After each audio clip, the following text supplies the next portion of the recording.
Good morning, YouTube. Welcome to my commute to work this morning. Today I'm going to discuss the purpose behind my channel, the reason why I started, and what kind of inspired me to get going with YouTube. If you like what you see, go ahead and give it a thumbs up. If you want to see more content like it, hit that subscribe button. Don't forget to hit the bell to get notified when new videos come up.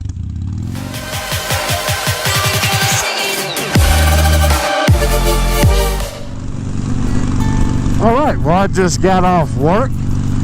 Today I'm going to discuss the purpose and the reason why I kind of got started with the YouTube channel. I would like to discuss a variety of different content for this particular channel. I'd like to discuss motorcycle safety and motorcycle awareness, but discussing motorcycle awareness to a bunch of motorcyclists who are watching this is kind of like preaching to the choir, because I seriously doubt very many cagers are going to subscribe or watch the content that's based around motorcycles. I also would like to advocate to the seasonal rider that's out there to try to lengthen their season a little bit longer. Maybe getting out a little longer on some of those colder days, or maybe some of those hotter days. Try to get that weekend warrior to get out on his motorcycle during the weekday and maybe take it to work and become a commuter.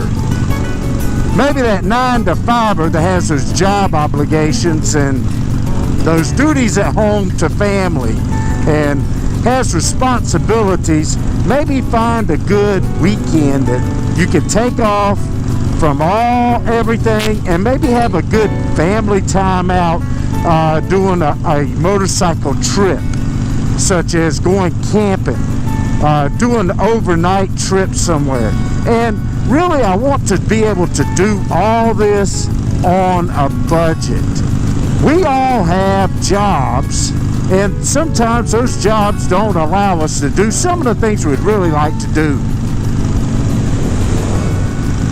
As adults, we all have financial obligations that we must meet.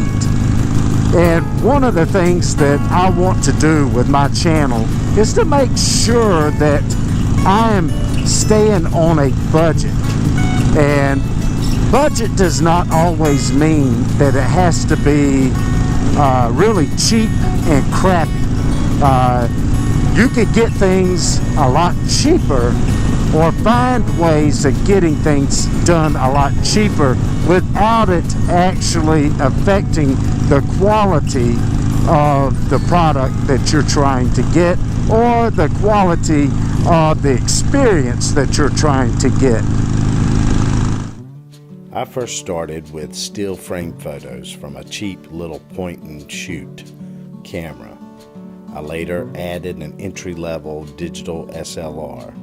I made simple slideshows of me riding and going to events and doing different adventures and places I would go, much like the slideshow you're watching now. When I joined a club, the focus of my slideshows was on club rides, the parties, and other events we would host. I noticed that I needed to put some actual video to my slideshows, so I started using a video camera, my phone, and video from my point and shoot.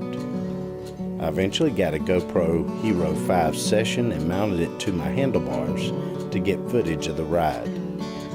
I would take all the media that I had put together as another slideshow and put music on top to make a final video.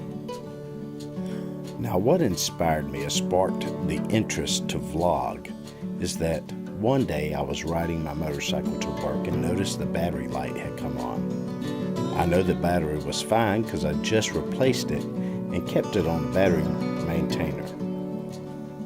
When I got home, I checked the battery for charge and it was fine, so I Googled the problem of the battery light on the Sportster.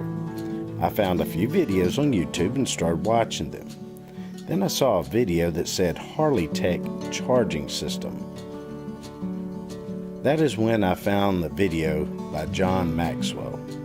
Started watching his channel for other videos, and to the side I saw other videos and channels like Adam Sandoval, Tim from 40 Times Around, Fort 9, Blockhead, MC Ryder, and many others.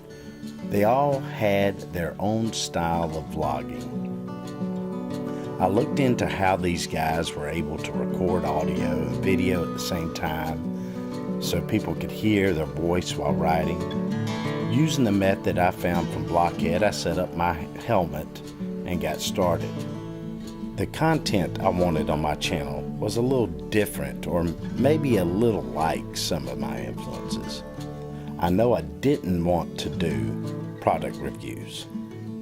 I'm just an average guy with an average job on an average budget, and I'm not an expert at all on the products for which people would review. I'm also not a technician. I did spend time in the United States Marine Corps as a mechanic, but I don't claim myself to be a motorcycle mechanic. I know that I did not want to do detailed bike builds or how to wrench on my bike. I do know how to wrench, but I'm not the person to take advice from. A channel like John Maxwell's would be better suited for this kind of content. Due to the fact that I have a regular daily job and make very little money at it, I knew that I could neither afford the expense of a long trip, like going to across America or heading to Sturgis or even going to Daytona Bike Week, even though I only live 5 hours away from Daytona. To do trips like these, I would have to miss work. Adam Sandoval and Tim from 40 Times Around have great videos on adventures of long road trips with great destinations. Maybe when I retire, I'll get on the road and do some long trips. But for now, I have obligations and responsibilities that come first. What I do want to do is some moto camping, some biker camping, short day trips, overnight trips that are all on a budget. I want to record events with dialogue instead of just music. All of my videos prior to this paradigm shift had only music, and it was all protected by copyright laws. So I only kept them for my personal memories and shared them with only close friends and family. Other factors that influenced my need and change for format was I just stepped out of a motorcycle club. I had been riding with this club for 10 years. I held many different officer positions. I miss riding with my biker family and needed a new purpose in my riding. I also started getting caught up in the heated political debates on Facebook. This lifestyle started to affect my sense of humanity and care for others. I started to notice the same in others that participated in these debates. So I switched to a different type of media for my personal entertainment at home. I started reading more books, mostly on motorcycles, clubs, and adventures on motorcycles. Wayne Luttrell was one of the authors that really got me hooked on books with motorcycle content. Before, I was only reading instructional, how-to, professional learning, and job-required reading. I also started following more YouTube channels and found more guys out there just like me on a much more positive view of life. This is when I knew I wanted to do this biker vlog or moto vlog. I wanted to focus on ways to get people inspired to ride more often. I want people to be able to find new roads nearby to ride, find trips and routes to work. I want to find events to go to without breaking the bank and staying on a budget. Most of us have a regular job, maybe not the typical 9 to 5, but it is a full-time job. This is what I like about Blockhead's approach to vlogging. He tools around Orlando with Miss Blockhead or some of his friends and discusses over all different types of content. He has bike builds, product reviews. However, he understands there is a difference in work, hobby, and personal life. He wants them to be separate. Therefore, he does not reveal his identity to YouTube. I plan to take the same approach as do many other motovloggers on YouTube. The vlogging is a hobby, not a job. I do this on a budget. Most software music apps that I use are free. Some music is royalty free. Some music is from local bands that have no label and I ask for their permission to use. I've even used music from bands that I've played in. If your hobby makes money, that's great. If you depend on this income, then it becomes a job. Alright, if you like this video, go ahead and give it a thumbs up. If you'd like to see more videos like this, hit that subscribe button. Don't forget to hit the bell to get notified when new videos are loaded.